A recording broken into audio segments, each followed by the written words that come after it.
तो ये डिश लगनी है यहाँ पे, और यहाँ पे सामान रखा हुआ है। डिश वाला आएगा और कल लगा के जाएगा। कल संडे है, वो लगा के जाएगा। आज हम बात करेंगे अपनी उसी जर्नी के बारे में जो कि हमने एफएमसीजी इंडस्ट्री में शुरू की थी। पिछली वीडियो आपने देखी होगी, मैं आई बटन में लिंक दे दूंगा, वहाँ पर भी क्लिक करके आप देख सकते हैं, और इसी वीडियो के डिस्क्रिप्शन बॉक्स में भी आप क्लिक करके उन वीडियो को देख सकते हैं। आपको बहुत ही क्वालिटी की चीज़ और एक्सपीरियंस देखने को मिलेगा, सीखने को मिलेगा, और उससे आप अच्छा अपनी लाइफ में ग्रो कर पाएंगे कि सेल्स इंडस्ट्री में किस तरह से एंट्री करें और क्या क्या चीज़ें करनी पड़ती हैं। मेरी जो सेल्स एक्सपीरियंस स्टोरी है उसी की ये अगली वीडियो है। पिछली वीडियो ज़रूर देखिए, लिंक डिस्क्रिप्शन में दे रखा है। तो आज जो मैं सुनाने जा रहा हूँ वो है कि मेरा पहला दिन सेल्स का क्या रहा।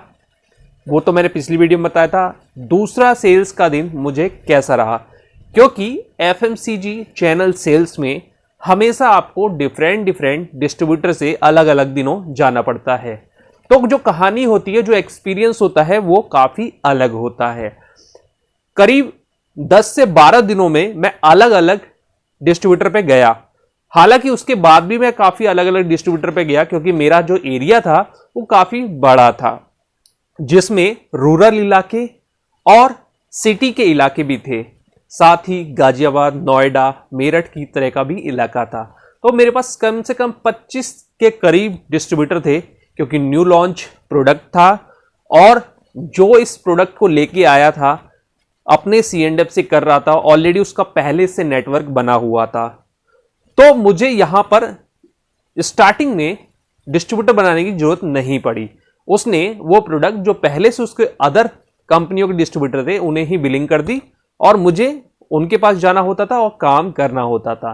लेकिन चैलेंज बहुत आया, आप सुनेंगे इन वीडियो में। तो मैं दूसरे दिन जो डिस्ट्रीब्यूटर के पास गया तो उसकी ही स्टोरी है। अगर आपने चैनल को सब्सक्राइब नहीं किया तो सब्सक्राइब कर लें और बेल आइकन को जरूर दबाएं, ताकि आपको मेरी सारी वीडियो की नोटिफिकेशन, जो भी लेटेस्ट वीडियो आने वाली है, उसको आपको पहले पता चल जाए। चलिए दोस्तों, वीडियो को स्टार्ट करते हैं।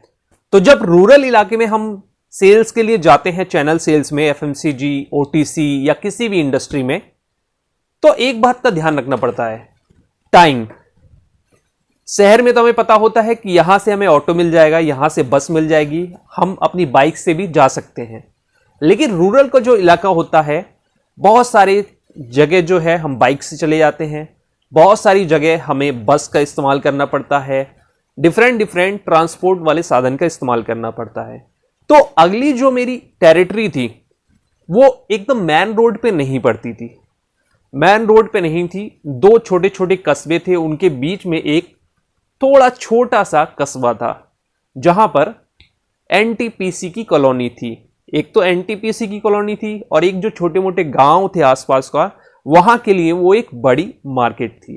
तो वहां पर भी काफी कंपनियों के डिस्ट्रीब्यूटर एजेंसी थी, लेकिन वो छोटे थे। तो सबसे पहले अगर आपको 9 बजे मार्केट में पहुंचना है तो कैलकुलेशन करनी पड़ेगी कि आप कितने बजे जाएंगे, कैसे कैसे साधन मिलेगा, और कैसे वहां पर टाइम से पहुंचेंगे।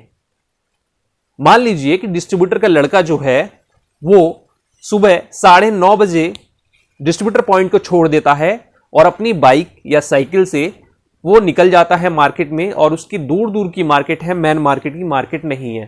तो आपका टाइम से पहुंचना बहुत ही ज्यादा इंपॉर्टेंट। मुझे किसी ने गाइड कर दिया था कि वहां जाने के लिए आप सुबह ही निकलिएगा, क्योंकि जो बसें आती हैं वो टाइम से आती हैं।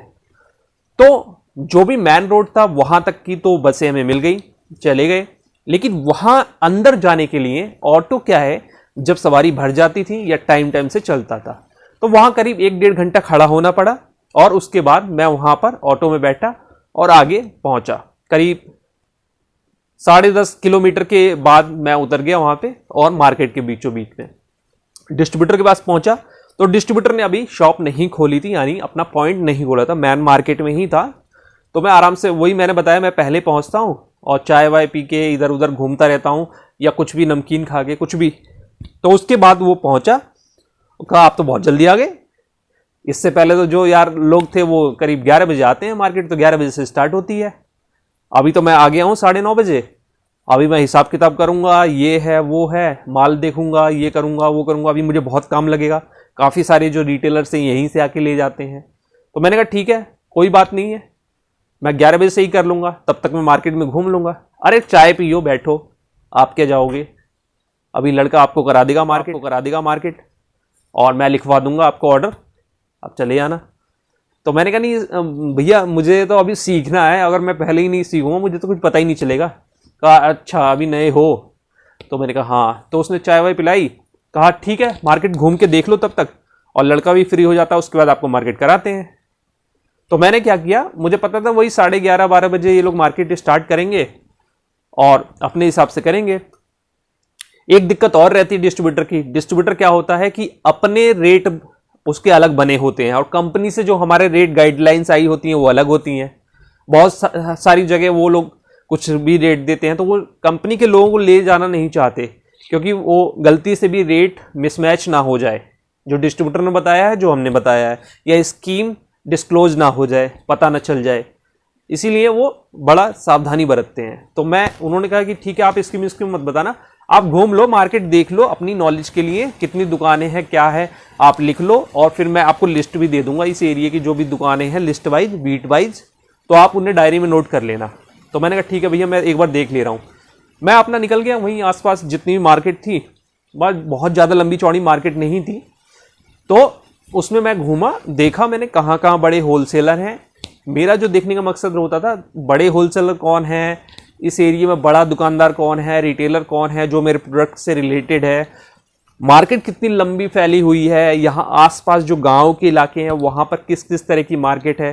तो वहाँ किसी ने बताया कि यहाँ पर एनटीपीसी एक है, ठीक है, एनटीपीसी की एक कॉलोनी है, और उसी कॉलोनी के अंदर में, मतलब एनटीपीसी के अंदर में ही, परिसर में ही 8-10 अलॉटमेंट वाली दुकानें हैं, वो काफ़ी अच्छा माल लेती हैं किराने का।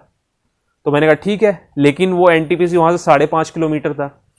फिर उसके बाद क्या हुआ कि फिर मैं वापस आ गया, लड़का उनका तैयार हुआ और वो एनटीपीसी के लिए निकला, मैं भी वहाँ पे निकला, और मेरे को स्क्रिप्ट रटी हुई थी क्या बोलना है कैसे बोलना है। तो वहाँ पर मैं, सबसे बड़ी बात है एक डायरी हमेशा लेके चलना चाहिए, नोट करते रहो दुकानों को, जिससे ऑर्डर मिले ना मिले, आप जिस दुकान पे चढ़ गए, ठीक है, आपने जिस दुकान को करा उसका नंबर, नाम, ऑनर नोट होना चाहिए, ठीक है। इस तरह से आपकी एक लिस्ट बन जाती है जो आपके आगे भी काम आती है। जब आप सीनियर बनते हो तो कोई भी आपका टीम वाला आपको धोखा नहीं दे सकता।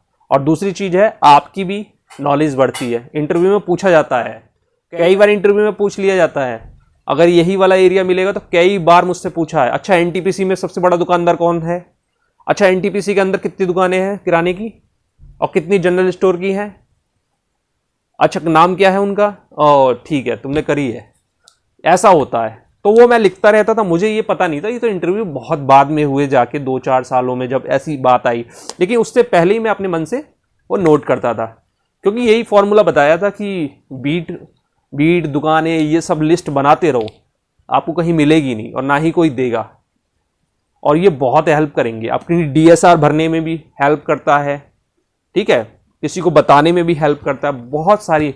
तो वहाँ काफ़ी ऑर्डर मिले, मतलब वहाँ पर भी करीब हमारे, क्योंकि डिस्ट्रीब्यूटर का लड़का काफ़ी थोड़ा हेल्पफुल था, और लेकिन पहली स्पीच मैं ही दे रहा था। किसी भी दुकान पे जाके वो मुझे खड़ा करता, भैया ये कंपनी से आए हैं, और वही दे रहा था, क्योंकि मैंने बताया कि उनको जबरदस्ती माल भेजा गया था, तो मुझे अपने प्रोडक्ट को बेचना था।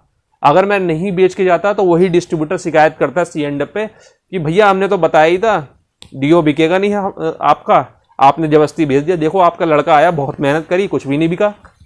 तो मेरा नेगेटिव पॉइंट हो जाता। तो मैं वहाँ पे बेच रहा था, और 50 से 56 के करीब हमने बेच दिया था, यानी एक गत्ते से ऊपर हमने बेच दिया था, ऑर्डर ले लिया था, जिसमें मेरी मेहनत थी, क्योंकि पहली बार में वो जितनी भी डीओ की बॉटलें गई थी डिस्ट्रीब्यूटर पे, उसमें से 90% डिस्ट्रीब्यूटर नहीं चाहता था कि हम ये काम करें, क्योंकि वो मोटी मोटी एजेंसी वाले थे, ठीक है, और वो C&F के उन्हीं एजेंसी से उन्हीं एजेंसी वहीं C&F से मिली हुई थी, इसलिए वो कुछ कह नहीं पा रहे थे कि 40-50 हज़ार का डीओ है, चलो यार नहीं बिकेगा तो एक्सपायर करके वापस कर देंगे, इसी बहाने अगली मतलब खेप नहीं आएगी।